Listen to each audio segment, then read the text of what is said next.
दोस्तों, देश के 12 बड़े राज्यों में एसआईआर सर्वे शुरू हो चुका है। अब हर घर पहुंचेगा बीएलओ और मांगे जाएंगे आपके दस्तावेज। लेकिन बड़ा सवाल यह है कि क्या आपका आधार कार्ड आपकी नागरिकता बचा पाएगा? चुनाव आयोग का इस पर क्या बयान आया है, पूरी जानकारी इस वीडियो में मैं आपको देने वाला हूं। और कौन से दस्तावेज है जो आपकी नागरिकता को साबित कर सकते हैं, उनके बारे में भी मैं आपको बताऊंगा। इससे पहले अगर आप हमारे चैनल पर नए हैं तो पहले चैनल को सब्सक्राइब कर लीजिए, क्योंकि इससे रिलेटेड जो भी अपडेट आएगा सबसे पहले आपको इस चैनल पर मिल जाएगा।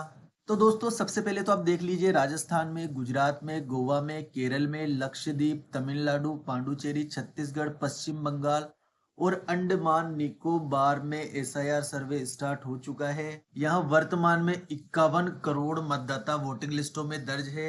लेकिन अब इन 12 राज्यों की मतदाता सूचियों का शुद्धिकरण किया जाएगा। 28 अक्टूबर से 3 नवंबर तक प्रिंटिंग होगी और ट्रेनिंग होगी बीएलओस की।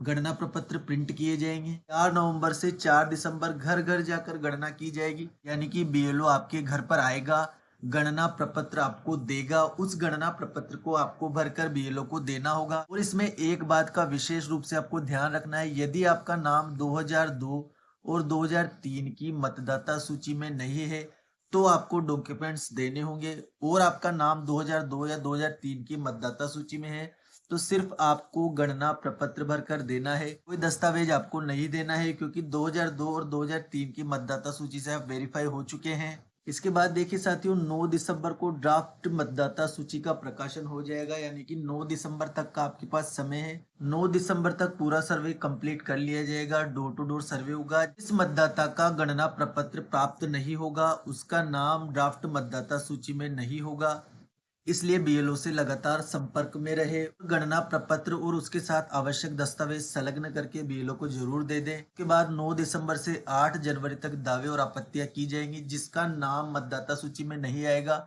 उसको दावा और आपत्ति करनी है कि मेरा नाम नहीं आया है। उसके बाद 9 दिसंबर से 31 जनवरी तक नोटिस पे सुनवाई होगी। जिन्होंने दावे किए हैं उनके दावों और नोटिस पर सुनवाई होगी। और 7 फरवरी 2026 को अंतिम मतदाता सूची प्रकाशित हो जाएगी। उसके बाद यहाँ पर कोई बदलाव नहीं होगा। तो आपको 9 दिसंबर से 31 जनवरी तक यदि आपके परिवार में से किसी का नाम छूट जाता है तो आपको यहाँ पर दावा करना है कि हमारा नाम रह गया है और उस नाम को आपको ऐड करवा लेना है, क्योंकि 7 फरवरी 2026 को अंतिम मतदाता सूची प्रकाशित होगी और इसी मतदाता सूची से आगामी चुनाव होंगे।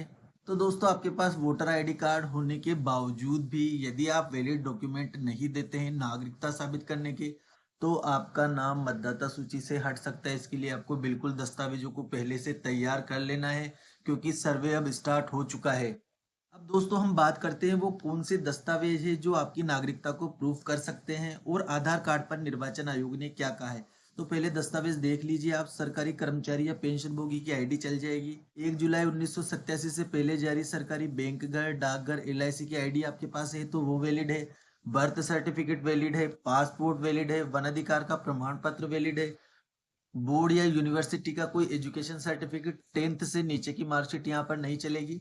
10th की मार्कशीट आपके पास होना अनिवार्य है, तभी उसको वैलिड माना जाएगा। उसके बाद हम बात करते हैं राज्य सरकार का स्थायी निवास प्रमाण पत्र या मूल निवास प्रमाण पत्र, फैमिली लोकल बॉडी रजिस्टर जैसे नगर पालिका या ग्राम पंचायत से जारी। जाति प्रमाण पत्र, ओबीसी, एससी, एसटी, जनरल, कोई सा भी जाति प्रमाण पत्र है उसको वैलिड डॉक्यूमेंट के रूप में माना गया है।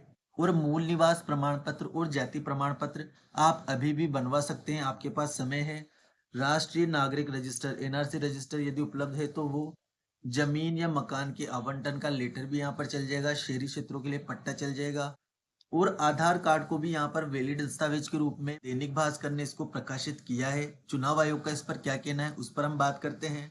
इससे पहले देखिए साथियों, एक और न्यूज ने यहाँ पर पहचान के लिए मान्य दस्तावेजों में आधार कार्ड को प्रकाशित किया है। अब साथियों, हम बात करते हैं चुनाव आयोग ने आधार कार्ड को लेकर क्या कहा है। तो चुनाव आयोग ने एसआईआर के लिए 12 दस्तावेजों में एक और दस्तावेज को यहाँ पर मान्यता दी है।